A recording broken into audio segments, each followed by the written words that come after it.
Fala pessoal, bom dia. Hoje é dia 1º de junho, quarta-feira. A gente está começando mais uma reunião matinal. A gente vai discutir aqui os principais destaques no mercado doméstico, também na parte internacional, passar pelo painel corporativo e, para finalizar, falar um pouquinho de fluxo e principais destaques na nossa área de aluguel BTC. Mas para começar aqui com a parte doméstica, os principais destaques hoje, a gente teve o PIB hoje de manhã recuando menos do que os analistas esperavam e também alguns dados sobre os estados, que já muitos estados estão no vermelho.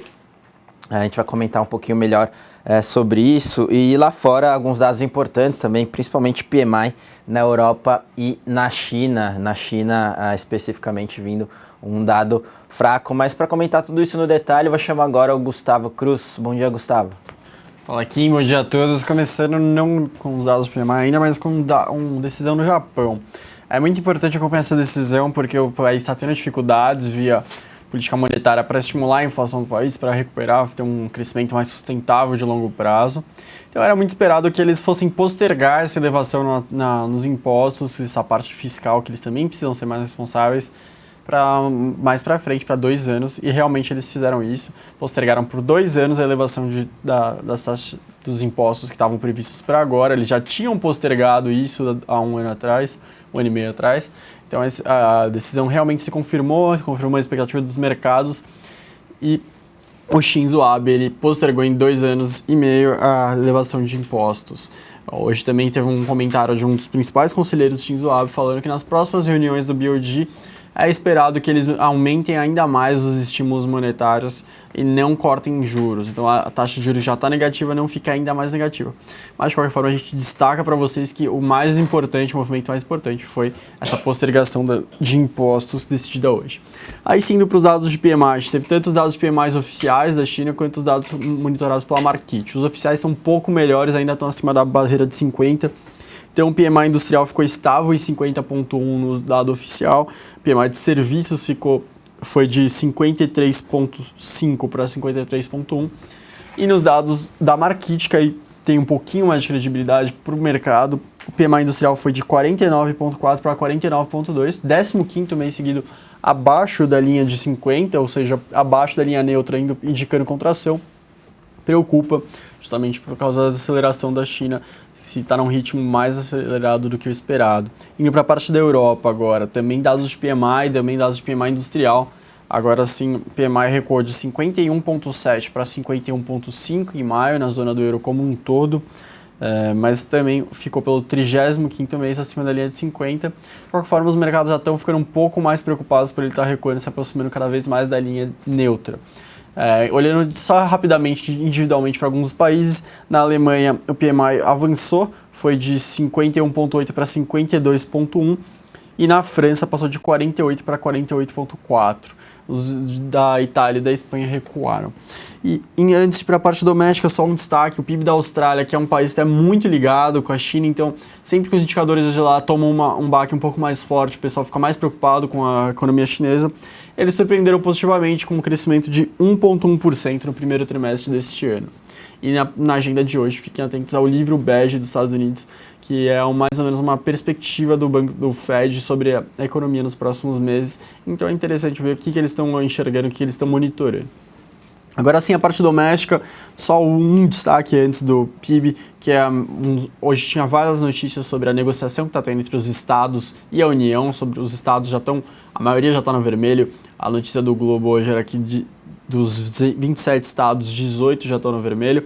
E a negociação fica na seguinte situação: a União, o governo, ele quer propor que ocorra um abatimento, ocorra um desconto nas parcelas mensais, mas que os estados continuem pagando normalmente. Os estados não, eles querem eles querem um tempo, eles querem uma carência de até 2 anos. Então a negociação deve caminhar para algo intermediário sobre isso. Segundo a maioria das informações, os estados podem ficar até o final do ano sem pagar, mas ainda não é muito certo. É importante acompanhar isso, porque com toda a situação delicada na parte fiscal, os estados estão tendo muita dificuldade. Por exemplo, o estado do Rio de Janeiro já tem um déficit primário de 4,2 bilhões de 12 meses até abril. E agora sim, antes de passar para o Kim, falar rapidamente do PIB. O PIB veio um pouco melhor do que o esperado, recuou, mas recuou só 0,3% na comparação com o último trimestre de 2015. Esperada era a queda de 0,8%, na comparação com ano contra ano, queda de 5,4%, quando esperada era 5,4%. Aí se a gente olha para a parte da oferta, a agropecuária teve uma queda de 0,3%, a indústria teve uma queda de 1,2% e os serviços queda de 0,2%. O mercado acreditava que a agropecuária não ia recuar, ia continuar sendo o outlier, continuar avançando, na verdade recuou um pouco. A indústria, que o mercado colocava um peso maior, acreditava que ia recuar mais forte, só teve uma queda um pouco menor, mas ainda assim significativa de 1,2%. Os serviços foi o que veio mais em linha. Olhando para a parte da demanda, novamente a gente tem os dados de consumo do governo avançando, então avanço de 1,1%, mesmo com todo o ajuste fiscal, o governo continua com os gastos ascendendo bastante. Na parte do consumo das famílias, queda de 1,7%, isso bem em linha com o esperado. E na formação bruta de capital, quase em paralelo com o investimento, queda de 2,7%, isso sim muito esperado pelo mercado, dado toda a depressão que a gente está passando. O que pesou também um pouco para esses dados virem um pouco melhores foram os dados de exportação, como a gente tem acompanhado mês a mês. A balança está tendo uns resultados significativos com as exportações muito fortes, e isso também por conta da importação um pouco mais fraca, retraindo também, dado a recessão. Agora sim, eu vou passar a bola para o Kim, a gente se vê logo mais no XP Connect. Obrigado, Gustavo. Obrigado pelas informações. Passar aqui para o painel corporativo, começando com bancos, né, o Santander e o Itaú, avaliando os ativos do Citi. Se a gente lembrar, as propostas devem ser entregues ali nessa primeira quinzena de junho. De acordo com notícias aqui, o Santander teria interesse principalmente na parte Brasil, enquanto que o Itaú pretende avaliar tudo, não só Brasil como América Latina. Então, o pessoal de olho aí nos ativos de varejo do Citi. Indo aqui para a papel e celulose, ontem à noite, né, a gente teve a informação sobre um incêndio em uma das unidades de armazenagem de papel lá em Suzano. O incêndio foi controlado por volta das 21 horas de ontem, então ali tudo sob controle, mas ainda não conseguiram dimensionar todos os prejuízos desse incêndio na parte de armazenagem. Suzano a monitorar.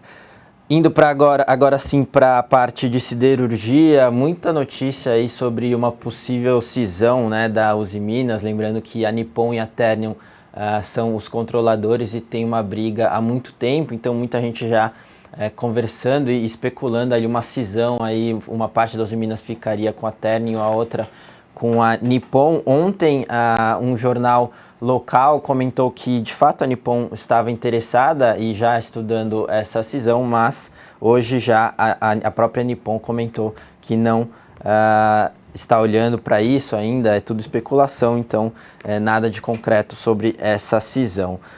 E para terminar aqui com o governo, a Eletrobras, a gente comentou já ontem sobre a Eletrobras e que provavelmente a presidência ali das estatais elétricas devem ser indicações do PMDB. Então já tem alguns nomes aqui especulados: o Wilson Ferreira, presidente da CPFL, o Manuel Zaroni, da Tractibel, e também o Paulo César Tavares, ex-diretor da CPFL. Mas de qualquer forma a indicação deve ser do PMDB ali para CEO da Eletrobras. Bom, esses foram os principais destaques aqui na parte corporativa. Para finalizar, comentar sobre fluxo. O fluxo aqui na XP no dia de ontem, a gente teve os locais terminaram net comprados em cerca de 24 milhões de reais. Destaque na compra para Bradesco, Itaú, Estácio, Elet e BBAS. Destaque na venda para Cielo, Itaúsa, Cosan e Petro. Os estrangeiros eles terminaram net vendidos em cerca de 1 milhão de reais. Destaque na compra para Ambev, Ultrapar, BVMF, Petro e Rumo. Destaque da venda ficou para Croton, Vale, BBAS, BR Foods e CSN. Então esses são os principais destaques na nossa mesa de fluxo. E para terminar o comentário da mesa de aluguel, né? A gente ainda tem muita demanda em B2W e Estácio por conta do rebalanceamento do MSI. A gente também teve aqui um destaque novo, que é o IBR. A gente tem a parte de aluguel sobre as ações em circulação. com um aumento ali bem relevante nos últimos dias. Então eu vou ver aqui com o pessoal, não. Então daqui a pouco vocês vão ter os principais destaques da Infomoney. Eu vou ficando por aqui, lembrando que daqui a pouco a gente tem XP Connection às 11h30, a gente vai comentar, trazer uma apresentação e também fazer esse bate-papo macro e sobre empresas, investimentos. Então a gente se vê daqui a pouquinho. Obrigado aí pela presença de todos, bom trabalho e até a próxima.